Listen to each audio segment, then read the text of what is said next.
When Israel departed from God, it always began with worship and eventually manifests itself in crimes to their fellow man. That's how it works.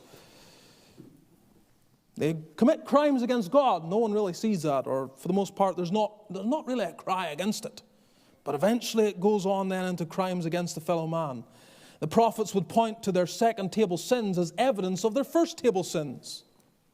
They would show that the hatred and animosity that they were showing, the blood they were guilty of shedding, all of that was a revelation of their departure from God. And this isn't exclusive to the Old Testament. It's actually in the New Testament as well. 1 John chapter 4, verse 20, familiar words. If a man say, I love God, and hateth his brother, he is a liar. For he that loveth not his brother, whom he hath seen, how can he love God, whom he hath not seen? John proves you've broken the first table by your breach of the second table. He says if you don't love your brother, then, if you hate your brother, then obviously you cannot love God, which adds to the conflict. And this happens through Israel's history. God's judgment upon Israel was always for their idolatry, but often revealed by their hatred for one another, their abominations in terms of social justice, the need for equity in their community. But every time there was a reformation, every time there was a reform of the land,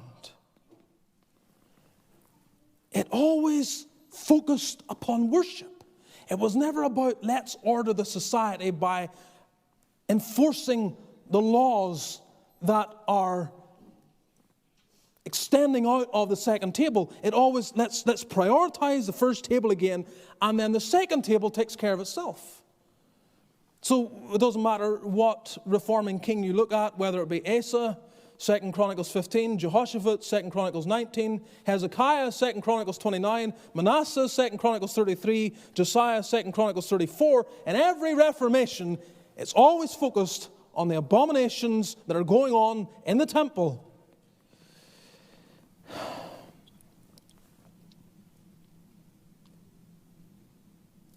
Every sin stems from idolatry.